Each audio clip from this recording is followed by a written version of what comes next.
Hello दोस्तों, अगर कौरव पक्ष थोड़ी समझदारी से काम लेते तो महाभारत का युद्ध जीत सकते थे। कर्ण के पास अर्जुन से भी ज्यादा शक्तिशाली धनुष और बाण थे और उसकी शक्ति बहुत अधिक थी।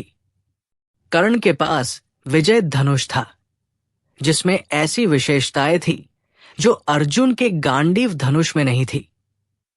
इस बारे में विस्तार से जानने के लिए वीडियो पूरा देखें और चैनल को सब्सक्राइब करना न भूलें। अब बात करते हैं कर्ण के कवच और कुंडल की। जब तक कर्ण के पास ये थे तब तक उसे कोई भी मार नहीं सकता था, लेकिन अर्जुन की सुरक्षा की कोई गारंटी नहीं थी।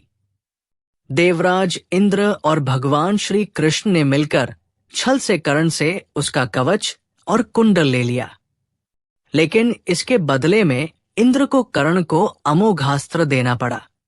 ये अस्त्र केवल एक बार इस्तेमाल हो सकता था और इसका कोई भी वार कभी खाली नहीं जाता था। कर्ण ने इस अस्त्र का उपयोग घटोत्कच पर किया था और कर्ण इसका उपयोग अर्जुन पर करना चाहता था। अब कर्ण ने ये अस्त्र दुर्योधन के कहने पर घटोत्कच पर चलाया था, जबकि अर्जुन पर इसे कभी भी इस्तेमाल कर सकता था। अगर कर्ण ने ये अस्त्र नहीं चलाया होता तो युद्ध का परिणाम कुछ और ही होता। परशुराम से जुड़ी एक दिलचस्प बात यह है कि जब द्रोणाचार्य ने कर्ण को ब्रह्मास्त्र विद्या सिखाने से मना कर दिया तो कर्ण ने परशुराम के पास जाकर झूठ बोला कि वो एक ब्राह्मण का पुत्र है। परशुराम ने उसे अपनी शिक्षा दी, लेकिन जब यह सच सामने आया तो उन्होंने कर्ण को शाप दिया कि जब भी उसे इस विद्या की सबसे ज्यादा आवश्यकता होगी वो इसे भूल जाएगा। कुंती ने कर्ण के पास जाकर उसे पांडवों की ओर से लड़ने का आग्रह किया।